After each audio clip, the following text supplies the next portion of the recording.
Guys, আফতার কালওয়ান সালমান খানের কেমন movie করা উচিত? সালমান খান গেমি অ্যাকশন মুভি দেখতে দেখতে অনেকে বিরক্তি হয়ে গেছে, এমনটাও হতে পারে। আমার মনে হয় সালমান খানের একটি গ্রাম্য একটি মুভি অথবা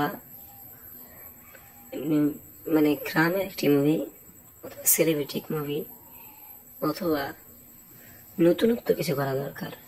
ঠিক আছে, যেমন সমুদ্রের অ্যাডভেঞ্চারেন্স, গ্রাম্য অ্যাডভেঞ্চারেন্স, অ্যাকশন কম কিন্তু গল্পর জোর বেশি। স্কুলে বাচ্চাদের সাথে এ করবে, টুকটাক কিছু ফাইট থাকবে, এটা শিওরই। তো আমার কাছে সমুদ্র ভিত্তিক মুভিগুলোই দরকার তার এখন। আমার মনে হয় সমুদ্রের একটা জার্নি, এরকম কিছু কাহিনী নিয়ে সাল্লু ভাইকে একটি ফিল্ম করা দরকার। ঠিক আছে, এরকম হলে ভালো হতো, কারণ তিনি একঘেয়েমি অ্যাকশন করতে করতে অনেকে বিরক্তি হয়ে যেতে পারেন।